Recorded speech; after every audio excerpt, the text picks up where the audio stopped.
Kembali bersama saya, Ansel Kaise di Sudut Pandang. Bicara sektor kesehatan tentu bukan menjadi hal yang baru bagi figur yang satu ini. Selain berlatar belakang sebagai seorang dokter, beliau juga diberikan kepercayaan dan amanat oleh rakyat untuk memimpin Kabupaten Nagikio. Saat ini saya bersama Bupati Nagikio, Bapak Dr. Yohanes Don Bosco Do. Pak Bupati, apa kabar Pak Bupati? Semangat, sehat. Sehat.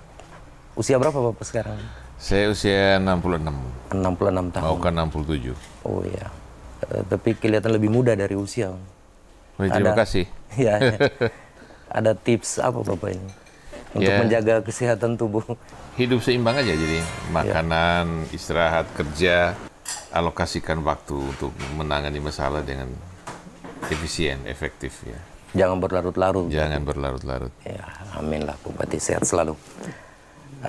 Bupati, kita akan berdiskusi lebih mendalam soal kesehatan di Kabupaten Nagikio. Bapak Bupati sehat.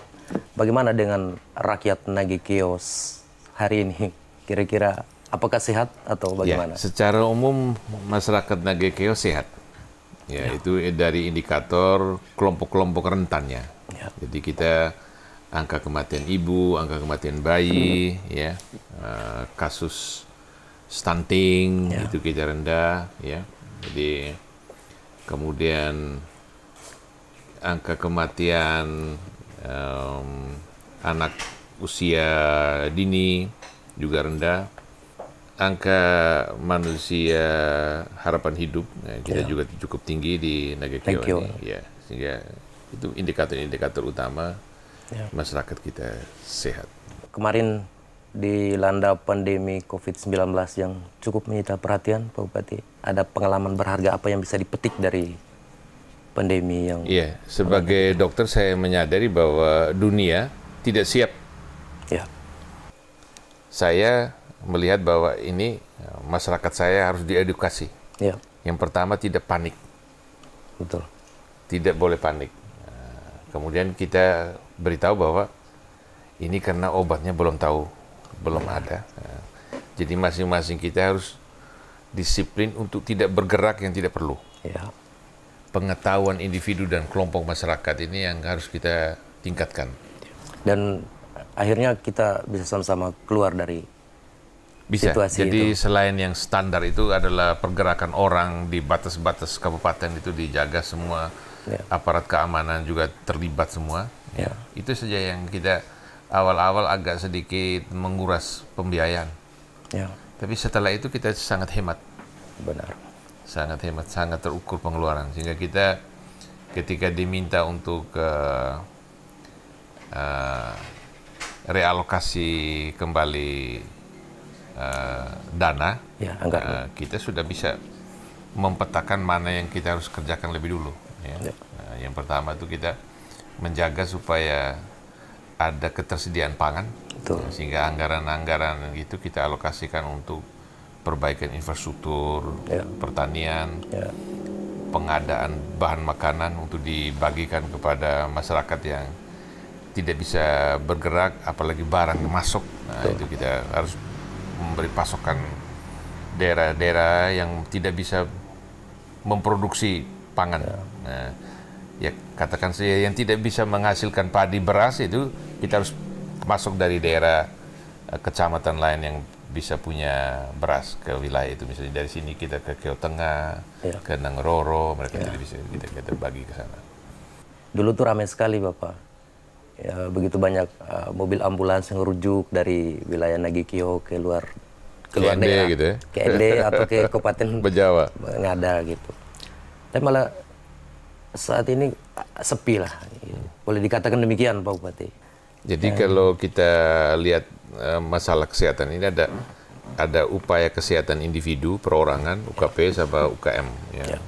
Dekat masyarakat. Nah kalau individu itu kita ngomong tentang penyakit yang dialami oleh setiap orang, mana yang bisa diselesaikan di rumah, dengan pengobatan oleh diri sendiri, oleh keluarga, mana yang di fasilitas kesehatan, mulai dari jenjang yang paling bawah, dari Polindes, Pustu, Puskesmas, lalu sampai ke rujukan. Nah, di usaha kesehatan individu tadi yang salah satu gejala tadi adalah ketika kita di sini fasilitas rujukan tertinggi, yaitu rumah sakit daerah kita tidak mampu menangani banyak kasus atau kasus sederhana, kita juga harus rujuk keluar. Nah, ini yang kita urus pertama. Datangkan dokter spesialis paling banyak ke sini. Nah, karena kita ini adalah kabupaten baru, nama juga masih asing, sehingga rumah sakit kita juga ada, walaupun itu era mau masuk dalam tata ruang kota, tapi orang masih anggap itu di kampung sana ya, di hutan. Sehingga ini kayak hospital in the jungle. Jadi bagaimana kita poles rumah sakit ini dengan keberadaan dokter dan perlengkapannya sehingga dia cepat, ya, kita dapat quick win, ya, kita dapat citra bahwa rumah sakit kita ini siap menerima rujukan. Dan dalam 1-2 tahun itu kita sudah bisa tampil karena sebetulnya mudah. Mendatangkan dokter spesialis ke sini itu mudah. Asal kita meyakinkan bahwa ketika mereka di sini kita perlakukan mereka dengan baik, fasilitas minimal untuk mereka kita bisa siapkan, minimal income take home pay bagi mereka juga kita jamin, mereka datang.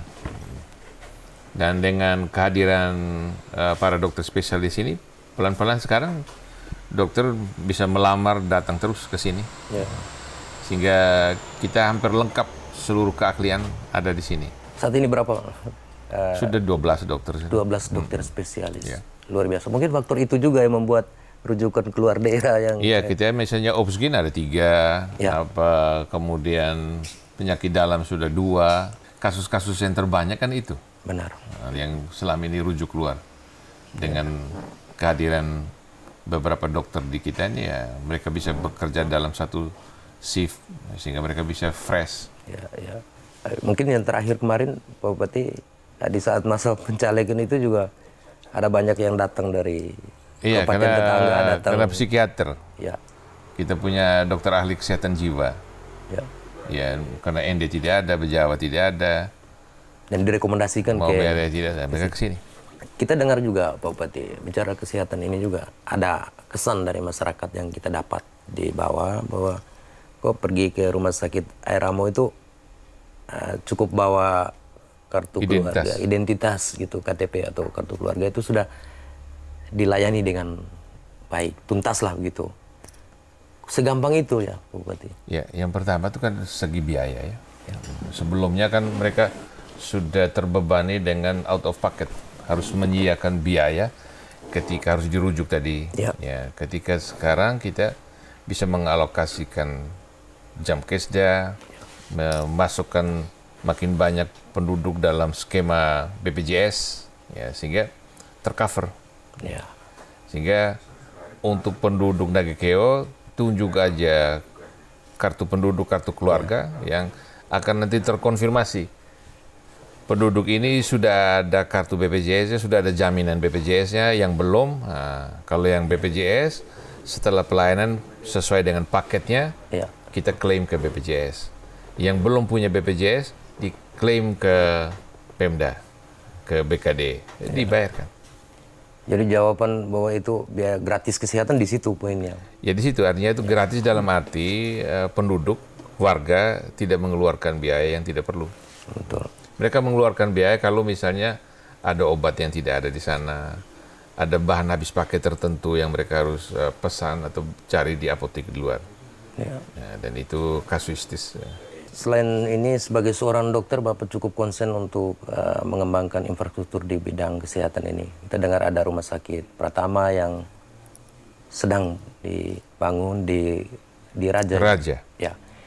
Tapi yang menarik itu, Bapak, ada satu kampung kecil itu di wilayah Kecamatan Nangaroro.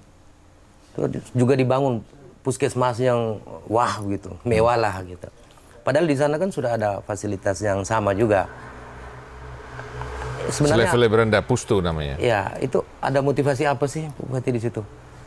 Ya sebetulnya juga itu ketika paket itu datang, ya di wilayah lain tidak tersedia lahan.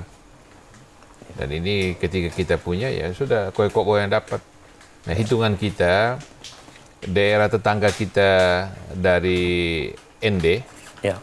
mereka dari Watu Mite, Madaaya, Odokose, Oja, itu sebetulnya bisa menggunakan fasilitas itu. Ini kan dalam negara kesatuan ini ya, Ini bukan soal wilayah administrasi, bukan soal wilayah, berbeda. soal masyarakat terluar, terpencil, terlayani.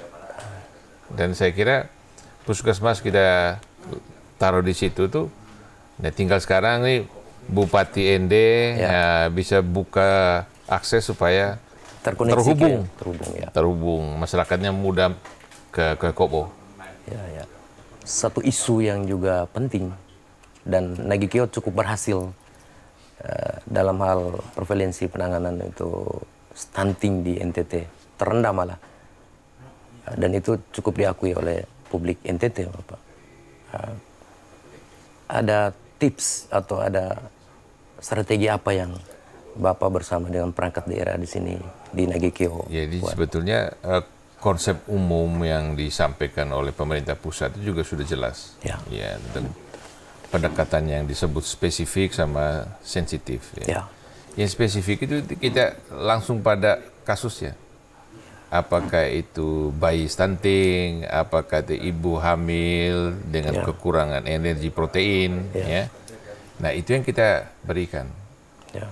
Asupan makanan sampai dia tidak stunting. Ya. Pada saat yang bersamaan, kita mencegah calon stunting baru, yaitu mereka yang hamil, ya 1000 hari pertama yang terutama dalam kandungan, sebelum di luar. Kemudian juga kita bergerak lebih ke hulu di sini, calon-calon pengantin. Ya, itu kita periksa betul. Mereka yang bermasalah kesehatan kita bantu, menangani, kita kasih tahu masalahnya.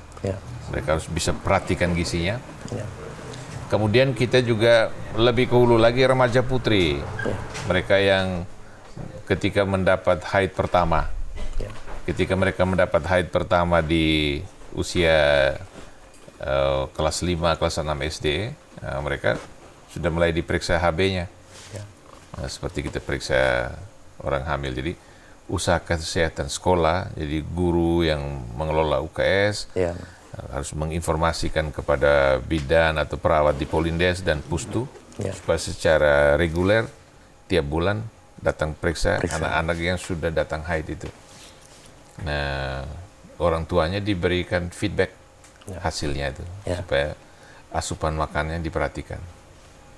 Itu saja yang kita cegah supaya ketika kita pendekatan spesifik kita bisa menurunkan tadi, calon stunting baru juga tidak ada.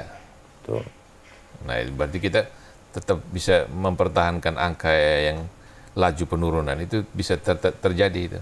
Kalau bisa kita targetnya sampai di bawah 5. Itu di akhir tahun ini atau? Sampai di bawah 5%. Dari tahun ini kalau bisa. Kita nanti ada penimbangan lagi masal itu di Agustus. Itu kita timbang bukan soal angka persentase. Seluruh bayi balita kita timbang untuk kita cek masih ada lagi nggak yang stunting. Di akhir-akhir ini Bapak hampir terjadi di beberapa daerah, terutama di Flores ini. Itu soal rabies. Bapak melihat ini proses penanganannya akan seperti apa dan apakah memang ini rabies sudah bagaimana di Nagikio ini? Nagikio, ya ini rabies sudah lama. Saya masih jadi kepala dinas di Ende dulu. Itu kita punya konsultan rabies untuk Asia itu rekomendasi ini resep utama sebetulnya itu. Itu adalah musnahkan anjing dan semua hewan penular itu baru bisa kita tekan 0. Kalau sekarang kita sudah endemik. Nah, kalau kita sudah endemik begini, pilihan kita itu adalah bagaimana mengedukasi masyarakat memelihara anjing dengan benar.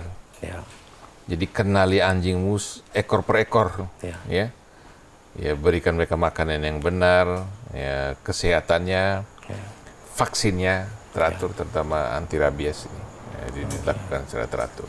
Dan itu ketersediaan vaksin di Kabupaten Nagekeo sendiri seperti apa? Ya, sampai dengan sekarang kita dapat alokasi jatah dari Kementerian Pertanian, Ya, Peternakan ini. Kan peternakan salah satu dirjen yang ada di Kementerian Pertanian. Jadi dari pemerintah pusat kita dapat alokasi jatah. Kalau kurang ya kita mesti beli sendiri. jadi Tapi itu vaksin mahal, bukan murah. Jadi permintaan himbauan kita itu pemelihara anjing itu perhatikan dengan benar ya. ya kesehatannya. Jadi kebijakannya bukan membasmi tadi Bapak ya? Tidak, membatasi jumlah. Ya. Jadi piaralah sejauh kemampuan. Ya. Karena kemampuan itu diukur dari bagaimana hewan piaraan yang kita piara itu sehat. Ya. Nah, ini para petugas hewan di desa PPD, ada dokter hewan, nah, mereka akan memastikan bahwa masyarakat kita bisa budidaya anjing dengan benar. Tidak mudah, nah, karena untuk manusia juga masih kekurangan. Ya, ya. Ya. Jadi perhatian kita pada anjing memang saya akui masih kurang. Ya. Nah, untuk memastikan anjing itu sehat. Baik, Pak Bupati, Nagekeo ini kemarin kita baca di media juga bahwa ditetapkan sebagai daerah dengan bebas malaria. Padahal sebagian besar di wilayah Kabupaten Nagekeo ini kan ya juga ini masalah malaria juga menjadi sangat serius, dan terutama di Kabupaten Nagekeo, di Kota Mbai misalnya, di Danga ini kan kota yang dia dikelilingi oleh drainase, sanitasi air dan segala macam. Kok bisa bebas itu? Dan kemarin baru diterima penghargaan atau sertifikat itu. Ya, orang sering lihat bahwa kalau ada nyamuk ada malaria, tidak. Ya. Malaria itu kalau ada Plasmodium malaria di tubuh nyamuk. Dan kita sudah memutuskan mata rantai itu dengan mass drug therapy, ya. Lalu penanganan kasus-kasus malaria, sehingga kita dalam 3 tahun berturut-turut itu tidak ada kasus baru malaria. Ya, luar biasa. Nah, dengan itu pemerintah memberikan sertifikat. Ini bukan sebuah prestasi yang nanti kita dapat itu lalu tidak dapat malaria. Ya. Justru alert sistem kita yang harus hidup terus. Ya. Jadi pergerakan orang dari daerah endemik, misalnya yang paling dekat kita kan Sumba. Ya. Sumba itu belum bebas malaria. Jadi orang dari sana yang masuk ke sini harus diamati, keluarganya harus dikasih tahu bahwa Sumba itu daerah malaria.